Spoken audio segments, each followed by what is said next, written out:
Assalamualaikum warahmatullahi wabarakatuh.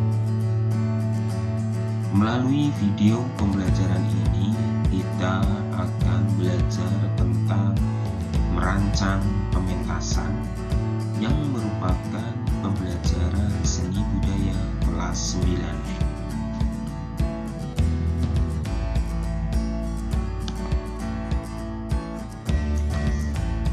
Tujuan musyawarah produksi seni pertunjukan yaitu: yang pertama, membentuk kelompok kerja dalam memproduksi seni pertunjukan, serta yang kedua, menentukan produksi seni pertunjukan apa yang akan dibuat.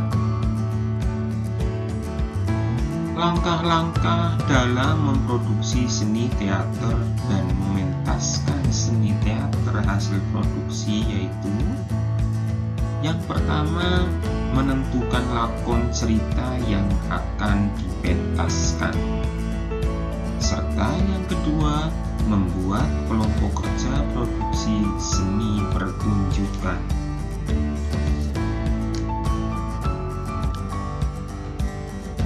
Bagian-bagian produksi seni pertunjukan yaitu: yang pertama, pimpinan produksi bertanggung jawab secara keseluruhan atas pelaksanaan dan keberhasilan produksi. Yang kedua, sekretaris produksi bertanggung jawab dalam membukukan dan mencatat semua kegiatan yang berhubungan dengan produksi seni pertunjukan, seperti membuat proposal dan laporan kerja. Yang ketiga, bendahara bertanggung jawab terhadap semua hal yang berhubungan dengan keuangan. Yang keempat, seksi dokumentasi bertanggung jawab atas dokumentasi kegiatan. Yang kelima, seksi publikasi bertanggung jawab terhadap segala urusan promosi dari kegiatan pementasan pertunjukan. Yang keenam, seksi pendanaan bertanggung jawab terhadap penyediaan dana yang dibutuhkan dalam proses dan pelaksanaan pementasan seni pertunjukan. Serta yang ketujuh, house manager bertanggung jawab atau bertugas mengemban pelayanan publik serta bertanggung jawab langsung kepada pimpinan produksi dalam layanan staf produksi dan layanan publik. Bidang-bidang yang termasuk bagian house manager yaitu seksi keamanan yang bertanggung jawab dalam hal keamanan, seksi konsumsi, seksi transportasi, tiketing, dan seksi gedung.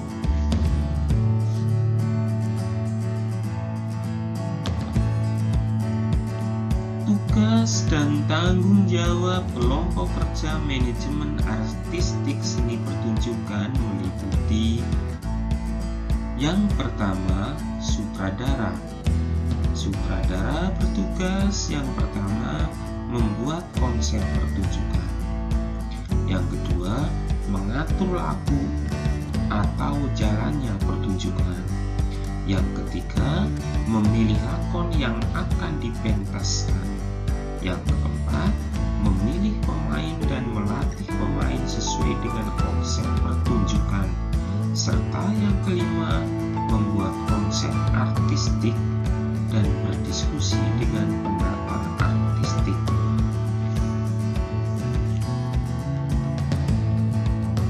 Yang kedua yaitu pemeran. Pemeran mempunyai tugas yang pertama, membuat konsep pemeranan dengan sutradara. Dua, menganalisis naskah lakon dengan sutradara sebagai persiapan pementasan. Yang ketiga, merancang pemeranan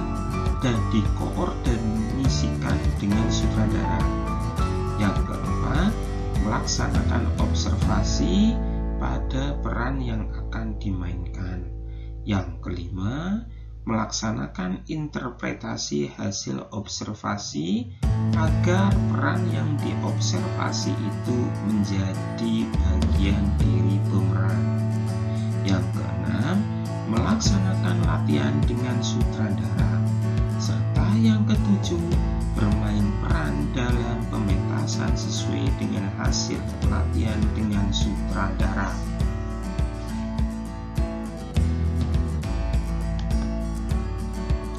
Serta yang ketiga yaitu pimpinan artistik, bertanggung jawab pada segala artistik karya dan tata urut pementasan agar menjadi pementasan yang harmonis. Dalam menunaikan tugasnya, pimpinan artistik dibantu oleh stage manager, penata panggung, penata kostum atau busana, penata rias, penata cahaya, penata bumi dan suara, serta penata musik dari show. Beberapa teknik yang perlu dilatih dalam persiapan pameran, di antaranya yang pertama, latihan teknik muncul, yaitu suatu teknik seorang pemeran dalam memainkan peran untuk pertama kali memasuki sebuah pentas lakon. Yang kedua, latihan teknik memberi isi. Teknik untuk memberi isi pengucapan dialog-dialog untuk menonjolkan emosi dan pikiran-pikiran yang terkandung dalam dialog tersebut. Yang ketiga, latihan teknik membina puncak-puncak, yaitu teknik yang dilakukan oleh pemeran terhadap jalannya pementasan lakon. Yang keempat, latihan teknik timing, yang bertujuan untuk melatih teknik ketepatan waktu antara aksi tubuh dan aksi ucapan, atau ketepatan antara gerak tubuh dengan dialog yang diucapkan. Yang kelima, latihan teknik improvisasi, yang berguna untuk mengasah kepekaan seseorang pemeran untuk mengatasi suatu masalah yang timbul pada saat pementasan. Serta yang keenam, teknik pengembangan.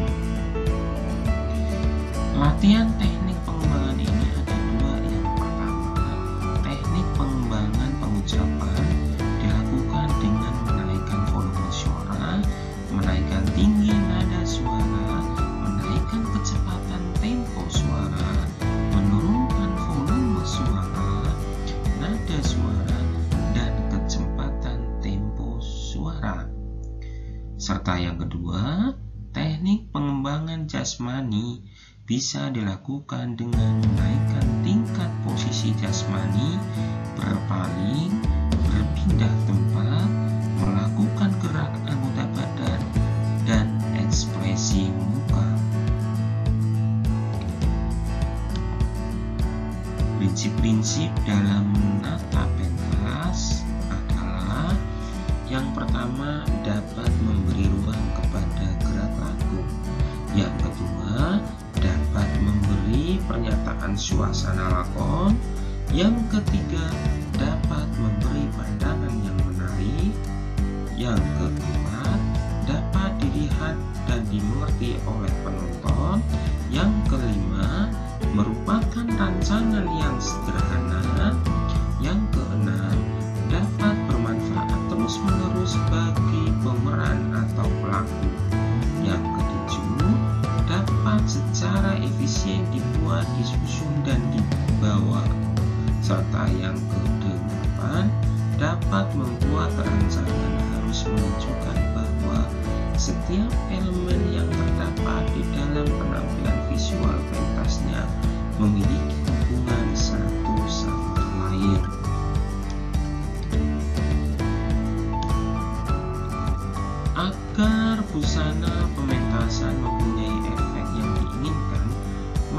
busana harus menunaikan beberapa fungsi tertentu. Yang pertama, membantu menghidupkan perwatakan pelaku. Artinya, sebelum dia berdialog, busana yang dikenakan sudah menunjukkan siapa dia sesungguhnya, umurnya, kebangsaannya, status sosialnya, atau kepribadiannya. Yang kedua, membantu menunjukkan individualisasi peranan. Artinya, warna dan gaya tata busana harus dapat membedakan peranan yang satu dengan peranan yang lain. Serta yang ketiga, membantu memberi fasilitas dan membawa gerak pelaku. Artinya, pelaku harus dapat melaksanakan laku atau akting perannya tanpa terganggu oleh busananya. Kegunaan tata rias yaitu yang pertama, merias tubuh berarti mengubah hal yang alami menjadi hal yang berguna. Artinya, dengan prinsip mendapatkan daya guna yang tepat. Bedanya dengan rias cantik adalah kalau rias cantik merupakan hal yang jelek menjadi cantik, sedangkan rias untuk teater adalah berubah hal yang alami menjadi hal yang dikehendaki. Yang kedua, mengatasi efek tata lampu yang kuat.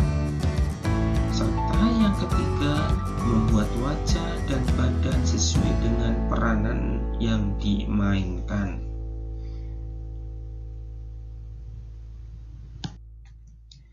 Tujuan adanya tata cahaya adalah yang pertama, menerangi dan menyinari pentas dan pemeran. Yang kedua, menerangi yaitu cara menggunakan lampu sekedar untuk memberi terang dan melenyapkan gelap. Yang ketiga, mengingatkan efek cahaya alamiah. Maksudnya, menentukan keadaan jam, musim, cuaca, dan keadaan dengan menggunakan tata cahaya. Yang keempat, melukiskan dekor atau skeneri dalam menambah nilai warna sehingga tercapai adanya sinar dan bayangan menonjol fungsi dekorasi. Serta yang kelima, membantu permainan lakon dengan cara membantu menciptakan suasana kejiwaan.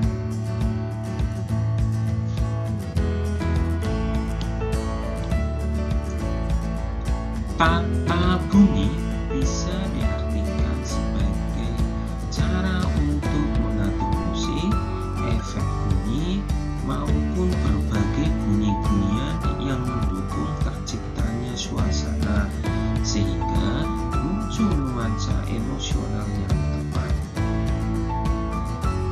Tata bunyi juga diharapkan membantu imajinasi penonton untuk lebih bisa membayangkan dan merasakan suasana kejadian dalam lakon. Hal yang perlu diperhatikan dalam tata bunyi yaitu dialog, efek, bunyi, dan musik.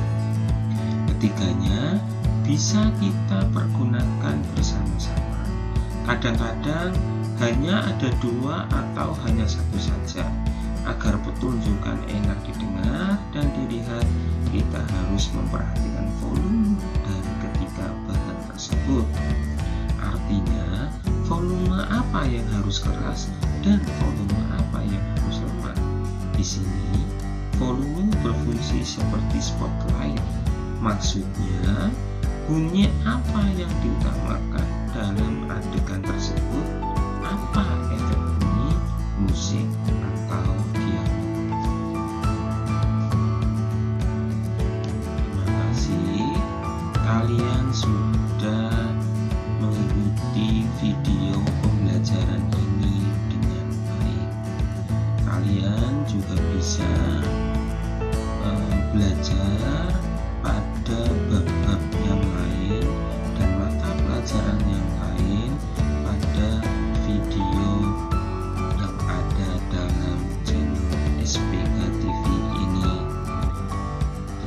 kasih atas kebersamaan kita.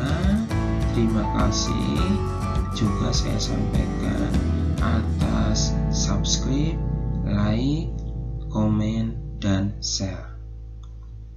Hal itu sangat berguna bagi kami untuk terus mengembangkan channel ini. Semoga kalian semuanya senantiasa sehat, sukses selalu.